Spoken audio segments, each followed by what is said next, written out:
첫 번째 메시지는 뭐냐면, 하나님은 어떻게 일하시냐. 다시 따라해볼게요. 순교의 미랄로 일하십니다. 자, 여러분, 초대교회의 첫 번째 순교자는 사도행전 7장의 스데반 집사예요. 근데 사도, 12사도 중에 첫 번째 순교자가 나왔어요. 그 사람이 바로 사도 야고보예요. 헤롯에 의해서 죽은. 그럼 우리는 오늘 말씀을 보면서, 아니 왜 사도 야고보는 하나님이 죽으실 때 뭐 하셨고, 베드로는 왜 이렇게 저렇게 기적으로 살려주셨지? 라고 생각할 수 있잖아요. 근데 여러분, 하나님은요, 기독교는요, 여러분, 피의 종교예요. 순교의 종교입니다. 고난의 종교입니다.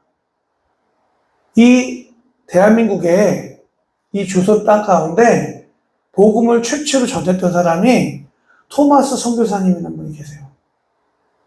이분이 와가지고 성경을 번역해가지고 저 북한 쪽에 중국을 통해서 이렇게 들어오다가 잡힌 거예요. 그래서 이 선교사님이 잡히자마자 우리나라 관군에 의해서 참수돼서 죽었어요. 참수돼서. 뭐 와가지고 뭐 사역 해보지도 못한 거예요. 와가지고 죽으면서 한국말로 외국 이상한 발음 있잖아요. 예수님이 당신을 사랑하십니다. 뭐 이렇게 하고 한마디 말하고 그냥 참수돼서 죽었어요. 그 인생이 여러분 얼마나 허무합니까? 선교사를 되려면 여러분 기본적으로 공부를 엄청 많이 해야 돼요. 성경을 내 말로 이해를 해야 되고 그것도 다른 나라 말로 중국말로 이해해야 되잖아요. 이 사람은 중국말도 번역이 됐고 한국말로 또 번역을 해요. 그 얼마나 공부 많이 한 거예요. 준비를 많이 한 거예요. 근데 정작 준비를 그렇게 많이 했는데 이 조선 땅에 들어와가지고 바로 목 잘려 죽었어요. 세상적인 관점을 보면 너무나 허무한 죽음이에요. 근데 여러분 그 죽음은 하나님의 관점으로 봐야 돼요. 하나님이요 그 방법을 통해서 일하시는 거예요. 오늘 제가 잘 들어보세요. 예수님께서 이렇게 말씀하셨어요. 내가 진실로 너에게 이르노니. 여러분 예수님께서 중요한 말씀을 할 때는 내가 진실로 너에게 이르노니 이렇게 말씀하시잖아요. 근데 진짜 중요할 때 있잖아요. 이럴 때는 두 번 강조하세요. 내가 진실로. 이게 뭐예요? 내가 진짜 말하는데 한 알의 밀이 땅에 떨어져 죽지 아니하면 한 알 그대로 있고 죽으면 많은 열매를 맺습니다. 그러니까 비유로 말씀하신 거죠. 한 알의 밀알이 있는데 이 밀알이 땅에 떨어져 죽지 않으면 그 밀알 그대로 있는 거예요. 근데 땅에 떨어져 죽으면 어떻게 해요? 30배, 60배, 100배의 열매를 맺게 되잖아요. 순교라는 게 그런 거예요. 토마스 선교사님이 이 땅에 와서 세상의 관점으로 봤을 때 허무하게 죽었지만 하나의 미랄이 되어서 이 땅 가운데 피를 흘렸어요. 순교를 했어요. 그러면 순교했으면 거기서 끝날 것 같잖아요, 여러분. 아니요. 그 목을 자른 그 참수했던 사람이 이 사람 아니 왜 여기까지 와서 이렇게 죽지? 허무하게? 죽으면서 하나님은 당신을 사랑하십니다. 말을 했는데 뭐야 하면서 그 사람 토마스 선교사님이 갖고 있던 성경을 그 사람이 가져와요. 그래가지고 옛날 사람 종이 생기면 뭐합니까? 뭐요? 옛날 사람 종이 없었잖아요. 귀에 있잖아요. 종이로 뭐해요 이 사람들이? 자기 집 도배란 거예요. 성경을 찢어가지고 자기 집 도배란 거예요. 그러니까 이 사람은 뭐예요? 눈 뜨자마자 계속 뭘 보이는 거야. 그러니까 이 사람이 계속 도배를 했는데 벽에 있으니까 그냥 싫든 좋든 읽을 거 아니에요. 읽다가 예수님 만난 거예요. 그래서 한국에 복음이 흘러지게 된 거예요. 그러니까 최초의 선교사님은 토마스 선교사님이고요. 그 다음에 오셨던 분이 저 연세대에 세우신 언더우드 선교사님, 아펜젤러 선교사님. 그러니까 한국 초기는 여러분 학교가 어디 있어요? 연세대학교 누가 세워요? 선교사님이 세운 거예요. 이해해야 돼요? 여러분 옛날에 여자의 이름들 뭐예요? 여자 이름 정혜선, 김민정이라고 짓지도 않아요. 옛날에 태어났으면 김말자, 김말동, 언년이 다 이름이 그렇죠. 왜 그런지 아세요?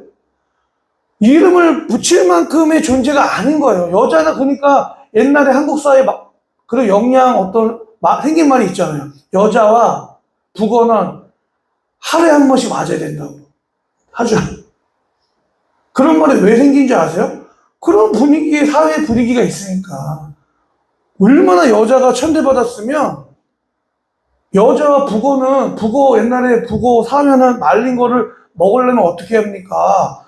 막 몽둥이로 해가지고 포를 만들잖아요. 여자를 그렇게 맞아야 된다고 되는 거예요. 그게 너무나 정상적인 생각, 그 당시에는. 그러니까 이름도, 아니, 북어한테 왜 이름을 왜 줘줘? 북어 같은 존재인데. 그러니까, 언년이, 막, 이런 게 있는 거예요, 막. 근데, 한국의 초기 선교사님들의 성경적 세계관 가치에 의해서, 어떤 가치예요? 여성은 남성과 똑같이 하나님의 형상과 모양으로 창조된 하나님 보시기에 보배롭고 존귀한 하나님의 사람입니다. 라는 걸 가르치게 된 거예요. 그 여자들에게 문맹률이 0%였던 여자들에게 그를 가르칩니다. 그게 선교사님들이 했던 사역들이에요. 그래서 세운 대학이 이화여대. 여러분 여기 인천에 인하대학교 아시죠? 그 학교는 누가 세웠냐면요, 일제시대 때요, 너무 못 먹고 못 사니까 미국 하와이에 이 사탕수수 밭이 있는데 거기 일할 사람이 필요했던 거예요. 그래서 아웃소싱처럼 일자리 소개해가지고 거기 가면 돈 많이 준대더라. 그래가지고 우리나라의 수많은 조선 사람들이 하와이로 이민을 간 거예요. 가서 진짜 인간 이하의 대접을 받으며 일한 거죠. 근데 이 사람들이 거기 가서 가기 전에 이미 인천에서 예수님 믿는 기독교인들이 많이 간 거예요. 거기 가서 뭐 하겠어요? 힘들고 어렵고 고난이니까 뭐 했겠어요? 하나님 도와달라고 얼마나 기도 많이 했겠어요? 교회를 세우고. 그래서 거기서 번 돈으로 우리 조선을 위해서 기도했던 사람들이 있었던 거예요. 그래서 그 돈을 보내서 학교를 세운 학교가 인천과 하와이 이름을 따가지고 인하대학교를 세운 거예요. 그러니까 대한민국의 근대화는 100% 기독교가 한 겁니다. 100%. 근데 이거를 자꾸 지우려고 하는 세력들이 있어요. 왜 지우겠습니까? 기독교가 건재하면 사회주의, 공산주의는 힘을 쓸 수 없기 때문에 사도 야고보의 죽음은요, 하나의 미랄이 되어진 거예요. 그 30배, 60배, 100배의 열매를 맺게 됩니다. 하나님이 이 순교를 통해서 일하시거든요. 근데 그런 사례들이요, 엄청 많아요. 에티오피아에 한 선교사님이 계셨대요. 에티오피아에. 근데 이 얘기는 제가 실화를 들은 거예요. 제가 찬양하는 거의 많은 곡 중에, 여러분도 잘 아시는 곡들 많죠. 하나님의 사랑이 영원히 함께하리. 이 찬양 아시죠? 그 찬양을 지으신 하스테발 선교사님이라는 분이 계세요. 그 선교사님이 영국에서 신학 공부를 할 때 자기랑 같이 공부했던 동기 친구가 있었대요. 근데 이제 공부를 마치고 선교사님 한국으로 돌아오고 그 선교사님은 선교훈련을 마치고 에티오피아로 선교를 갔대요. 근데 선교를 가지 않고 이미 너무 최고의 석학이었던 거예요. 엔지니어로 그 길로 갔으면 정말 부와 명예와 정말 안정적인 삶이 보장된 사람인데, 그 에티오피아를 향한 하나님의 마음을 그 선교사님이 주신 거예요. 그래서 이 선교사님이 에티오피아에 가서 선교사로 파송이 된 거예요. 선교사로 파송됐어요. 그럼 하나님 지켜주셔야 안 지켜주셔야 돼요? 지켜주셔야 되죠. 근데 선교사역을 마치고 집에 돌아왔는데 아내와 두 딸이 피살되어 있는 거예요. 그러니까 이거 이해가 안 되잖아요. 그러니까 인간의 관점으로 보면 이거는 이해할 수 없는 사건이에요. 하나님 그때 뭐 하셨어요? 그렇죠? 아무리 믿음이 좋아도 해석이 안 되는 사건이에요. 그래서 이 마음이 너무 어려운데 이 선교 본부에서 다시 귀국해라. 귀국을 했어요.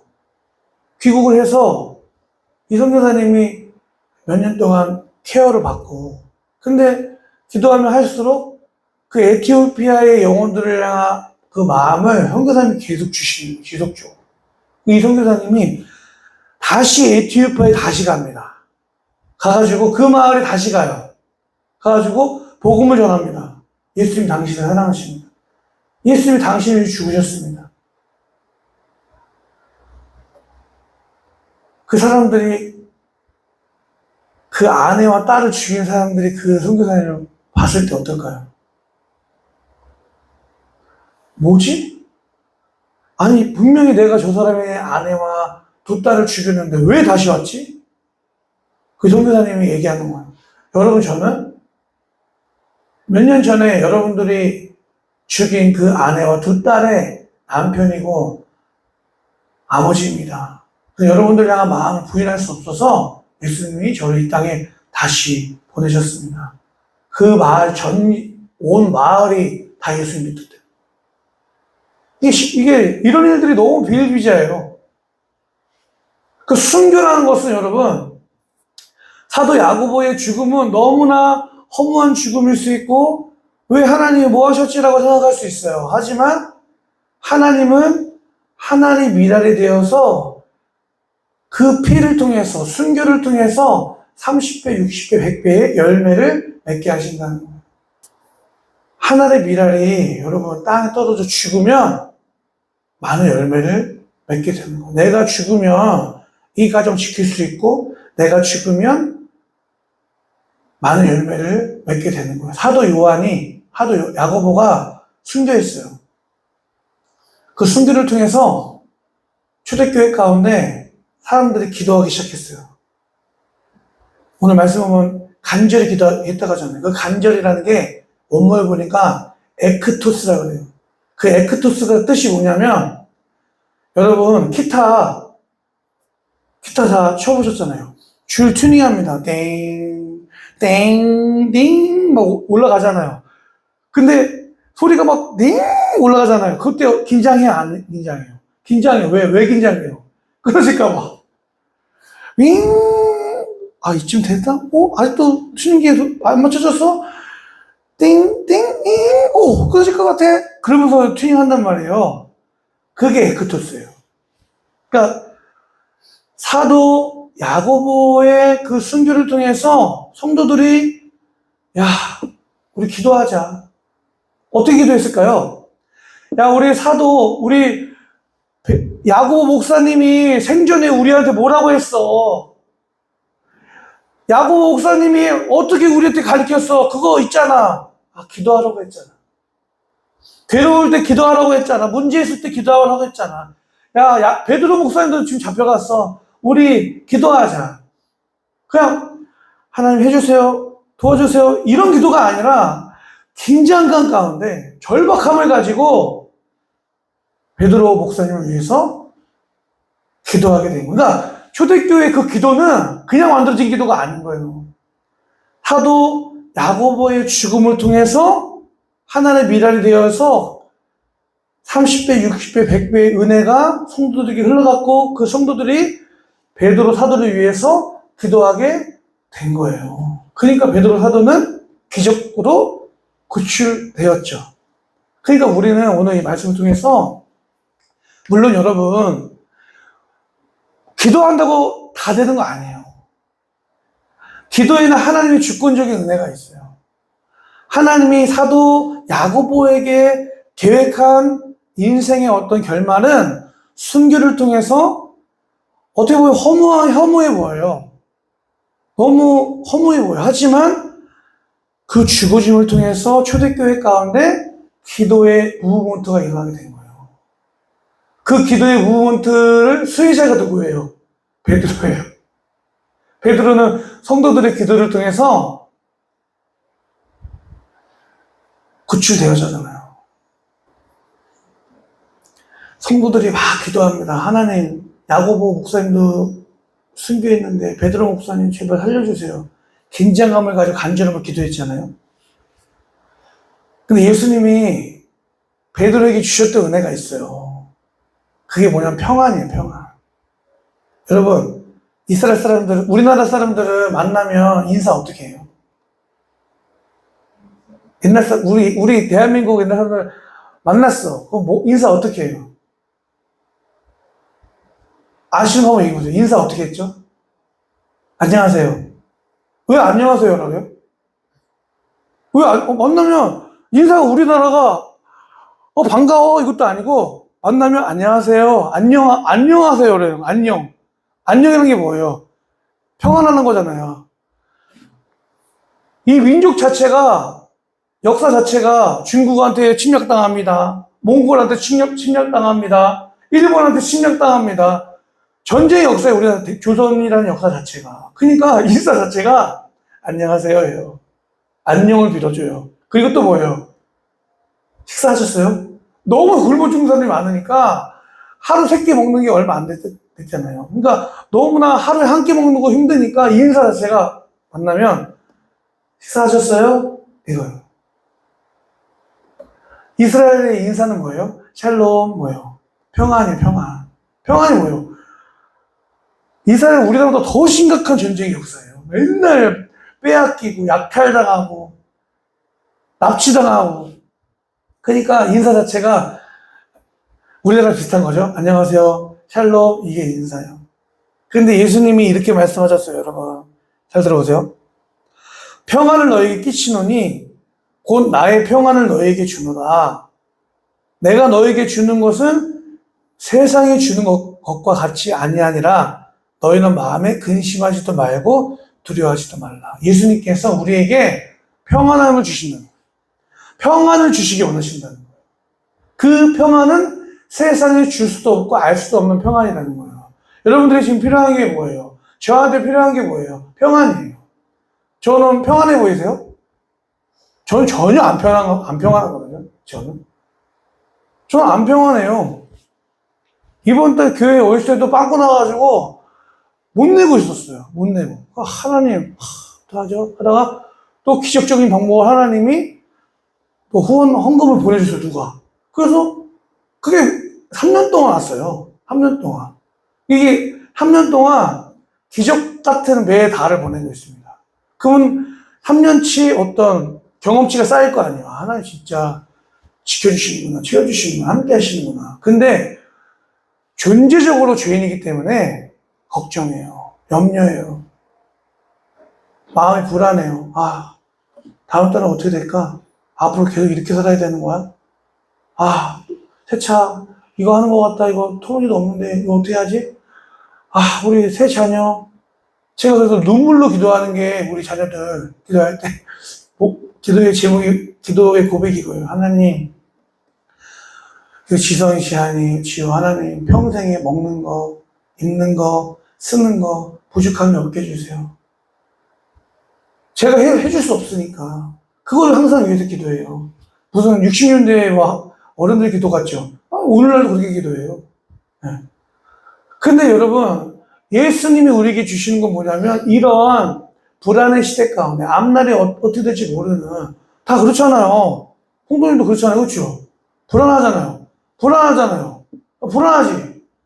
왜 불안해요? 여자친구한테 어제 쉴지 몰라요. 불안해요. 베드로가요, 감옥에 갇혔어요. 지금, 내일 아침, 지금, 나도 야고보처럼 참수돼가지고 죽는 그 상황인데, 천사가 나타나가지고, 천사가 구브로 목사가 돼요? 와가지고 자고 있는 사람을, 야, 일어나! 이렇게 깨우지 않잖아요. 어떻게 깨우겠어요? 하준아, 일어나. 하준아. 지금 잘 때가 아니야. 너 지금 빨리 일어나야 된다. 빨리 나가야지, 감옥에서. 이렇게 깨웠을까, 조용하게. 겁나 깨우는데 안 일어나니까 옆구리를 빡 쳤다는 거예요, 천사가. 그리고, 일어나는 게, 이런 거 얼마나 깊이 잤다는 거예요. 당장 내일 죽을지도 모르는 상황 가운데 초대교회가 기도했더니 베드로 목사님 가운데 그런 평안함을 주셨다는 거예요. 그러니까 여러분 기도할 때 평안함을 언제 주십니까? 기도할 때 주세요. 기도 전과의 생각과 기도 후의 생각이 너무나 달라요. 완전 다릅니다. 기도 전에는 진짜 이거 그만해, 때려쳐. 관도 확 꿰버려. 막 극단으로 가잖아요. 그렇죠? 극단으로. 다 때려쳐, 이거 말할까? 그냥, 이러잖아요, 그렇죠? 기도하기 전에 그래요. 내 자아가, 그걸 말하라고 해요. 너 이번에 참으면 안 된다. 너 그거 말해. 근데 그거 말했다가 어떻게 되는 거예요? 난리 나는 거죠. 근데 기도하면 어때요? 기도 후면 하나님 확 위로해 주시고, 여러분 예배될 때 많이 우셔야 돼요. 과학적으로도 눈물이 나잖아요? 내 안에 있는 그런 스트레스와 안 좋은 것들이 눈물로 배출되는 거예요. 그러니까, 기도하면은 생각의 전환이 이렇게 되는 게 아니라 확 돼버립니다. 불과 몇 초 전까지만 해도 죽여버리고 싶어. 그냥. 이러다가도 기도하면 생각의 전환이 확 됩니다. 그래. 그 사람은 그랬겠지. 내가 부족하니까 그렇게 말했겠지. 이렇게 되는 거예요. 베드로가 그런 거예요, 지금. 당장 내일 죽을 수도 있는데 얼마나 두려워요. 근데 기도하니까 생각의 전환, 평안함을 주시는 거예요. 여러분들도 저도 마찬가지고 하준이도 마찬가지고 여러분 건강에 제일 하는 게 스트레스예요. 스트레스가 언제 와요? 두려울 때, 앞날이 어떻게 될지 모를 때 와요. 기도하시는 거예요. 기도하는 거예요. 기도하면 하나님이 기도할 때 성령 부어주시고요. 기도할 때 생각의 전환을 주시고요. 기도할 때 은혜 주세요. 기도할 때 눈물 나게 해요. 오늘 말씀 들었으니까 기도하시면 되는 거예요. 기도가 그냥 대충 기도하는 거 말고, 그래서 교회는요, 문제가 있으면 작정 기도해야 되는 게 있어요. 보통 문제가 있잖아요? 문제 있죠? 그러면 작정 기도하는 거예요. 작정 기도가 뭐냐면, 하나님, 제가 이 문제를 놓고 일주일 동안 기도하겠습니다. 제가 20일 단일 기도 하잖아요. 근데 작정 기도 이제 시즌이 다 왔어요. 작정 기도 하시면 되는 거예요. 네? 그냥 대충 하는 게 아니라 목적을 딱 두고, 하나님, 저 동네장 하나님 치료해주세요. 네? 하나님, 아파트 해결되게 해주세요. 하나님, 있잖아. 목적을 딱 두고 기도하면 하나님이 역사하신다는 거야.